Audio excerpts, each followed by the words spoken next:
Don't just live for tomorrow, or just live in yesterday. Just be glad for all you have that's in today. And though you've come through many obstacles. Hey everyone, Connie here, and welcome to my blind reaction to episode 2 of Centaurworld.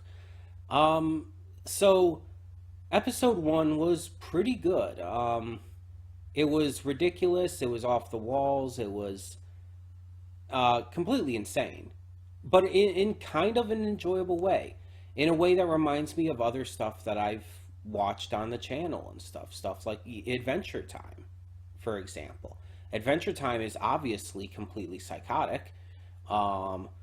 It's just an absolute off the rails, weird, random bullshit experience. But that's kind of its appeal, let's be honest. Because through that, it allows some great stories and characters to shine. And I feel like this could very much be the same. So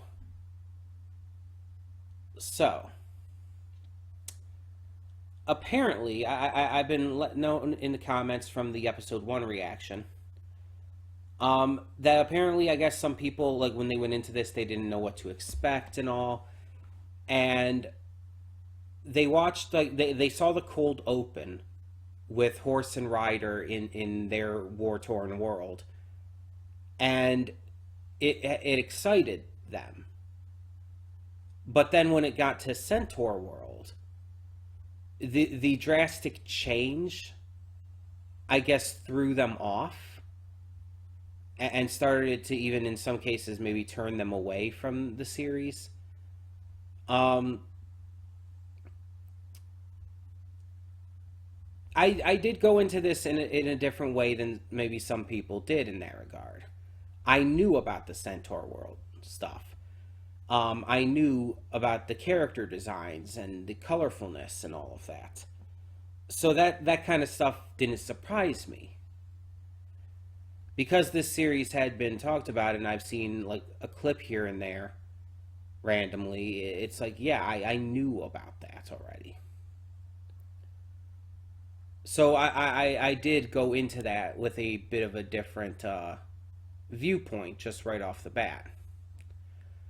But I don't necessarily see it as a like bad change or anything. Like I don't think it necessarily ruins it, because there's very clearly a lot more to Centaurworld, the location, than we've been let on. I mean, our main herd, we blatantly are told, has been living in this bubble. That they've been avoiding the larger world out of fear for what it contains. And that implies that there are some scary things out there. That Centaurworld in large has more to it that could be intense, could be frightening, could be absolutely insane. And considering that I have seen what the, I guess, main villain looks like, I don't know too much about them at all, I just know what they look like. Considering that, it's like, yeah, I can kind of see that coming. So yeah, I did come into this knowing and expecting certain things just from the culture around me, basically. So maybe that does give me a different experience, but honestly, again, I've watched a lot of shows at this point that do shit like this. That may seem very serious at points, but then go into the really heavily goofy shit. And there's nothing wrong with that. In fact, I like shows that can balance that out, that can do both. And I'm interested to see where this goes. Right now, I'm not sold entirely on any character, but I've only seen one episode, so to be fair, that's kind of to be expected. But I see a lot of potential in them. And I'm very much interested to see what they do with that. So,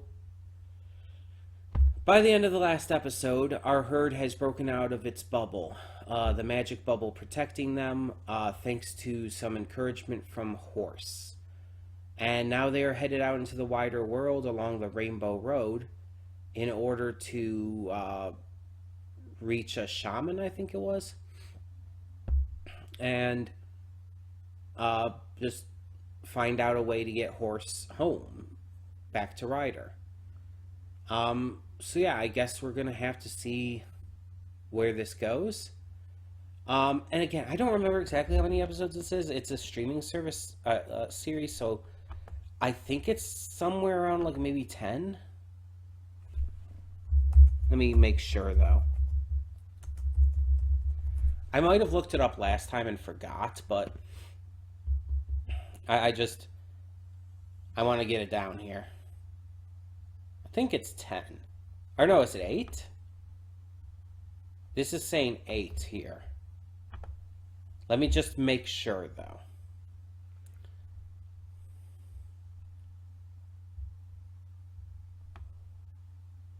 Also, according to this, the second season is the final season, so it's only a 2-season thing. Okay. That's interesting to know. Okay, season 1 is 10 episodes. Season 2 is 8 episodes. Okay.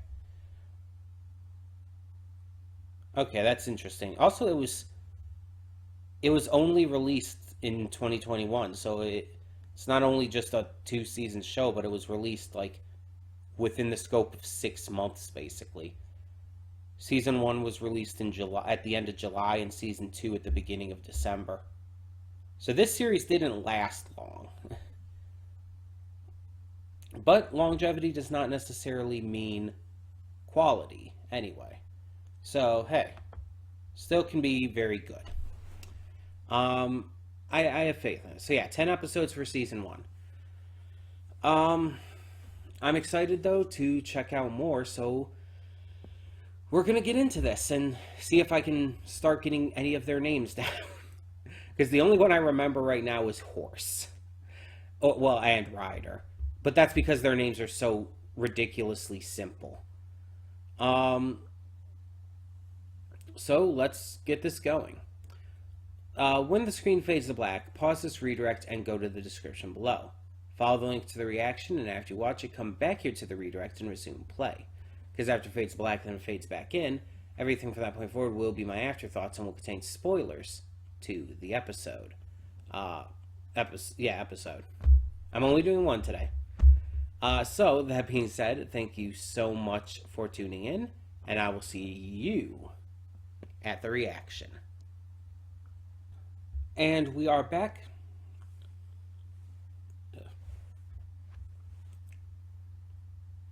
And we'll begin with spoilers in 3, 2, 1, now. So, this episode kind of went in a direction that you could say is very cliche. It's a trope.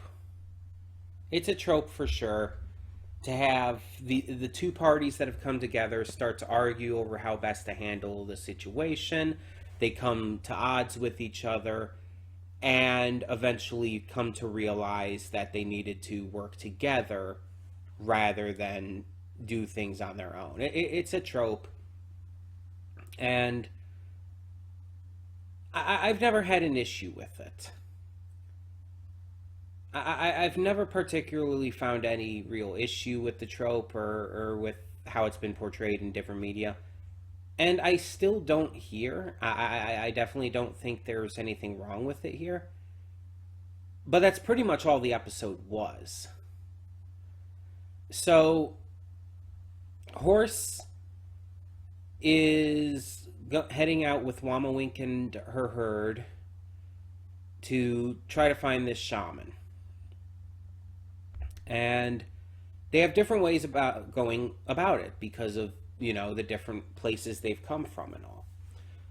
Horse is acting very selfishly, trying to achieve her goals in her way, without even thinking about the well-being and safety of everyone else around her. Wamawink, on the other hand, is trying to handle things in a very safe way, but is also being a little too overly cautious and is refusing to acknowledge that there could be something more in terms of a reason for why Horse is so insistent on this. And their views are completely polar opposite on how to handle it. Because Horse is a war horse. She's used to crushing skulls beneath her hooves and running from enemies or fighting enemies and stuff. Being combative and more tough and strong. While Wamawink is the complete opposite. Because of how her and her herd have lived, she's very cautious and protective and tries to handle things safely, sometimes a little too much so. And so there's definitely issues with both sides of things, but Horse is more so in the wrong, I would say. Which is what the episode clearly paints it as well. Horse is definitely being very dismissive of the others. Seeing them at that point more as tools to help her reach her goal than actual, living beings. So she has no qualms at first about them getting hurt or whatnot. It doesn't matter to her. But she is eventually able to realize that she's wrong. While Wamawink thinks that Horse is just doing this purely from self-centered means, not even acknowledging the idea that she's suffering, that she's in a deep sorrow over missing her rider. And so once she finds that out, she realizes, I was a little too harsh on her too. I assumed a lot. And again, it wasn't done poorly here at all. It was actually done very well. I don't think there was really much of anything else to the episode in that regard. The episode doesn't really reveal anything new. It doesn't really give us any greater insight into the characters. Everything we're kind of shown in this is pretty much everything we already knew. And it's definitely more about showcasing how their relationship working together is going to have to build in order to, function properly. Which is fine, it's just, again, there wasn't much of anything to this episode outside of that. And I want to make it very clear, if I sound like I'm being hesitant and if I sound like I'm saying I didn't like this episode, that couldn't be further from the case. I very much enjoyed this episode. It was funny, it was ridiculous. It was what I expected after the first episode. I'm just saying, it's it doesn't leave a lot to talk about. Let's put it that way. There's not really a lot to discuss with this one. Because it's all kind of a singular note. But I did have fun, and I think it will probably start to step up from here. I think that they just probably wanted to build on these characters and give us a little something more before they really started to get into things. The tornado was so fucking stupid in concept that it was honestly really fucking funny. It was so stupid, so outrageously dumb that it actually was funny. It actually does what Sharknado, in my opinion, never could, and actually be funny. So there's that. Honestly, the highlight of this was definitely the music, though. Specifically, the song that was playing during the tornado scene. That song was haunting in the best way. It was beautiful, it was haunting, it was intense, frightening even a little. It was really fucking good. I kind of mentioned in the reaction it was needlessly epic for a series like this, and I still stand by that. It's like there is no fucking reason that a series like this needs music that epic. It's like they went all out on the music just to purposefully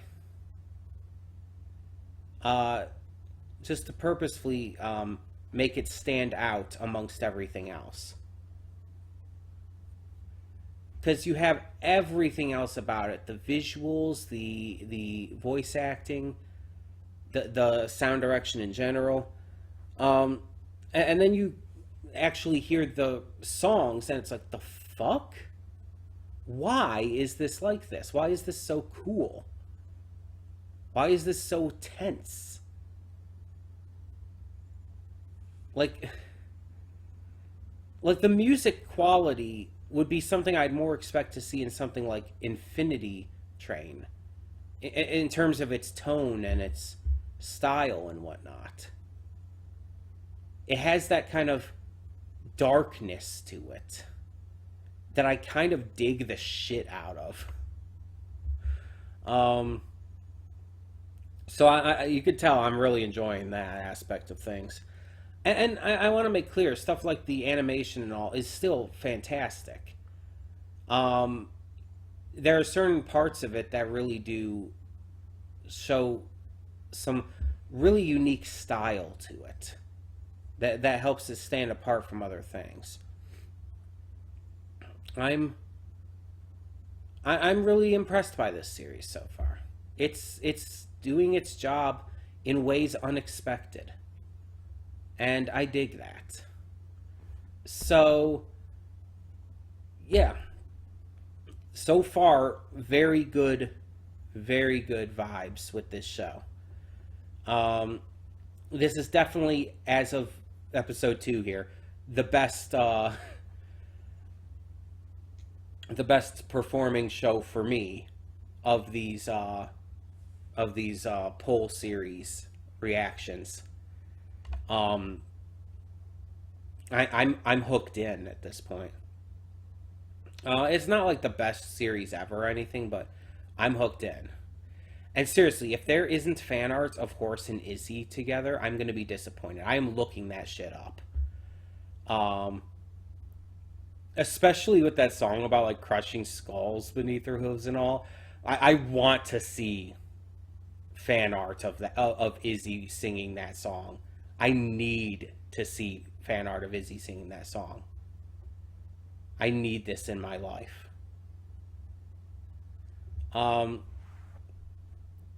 But either way, tell me in the comments below, what did you think of this second episode of Centaurworld? And thank you so much for tuning in.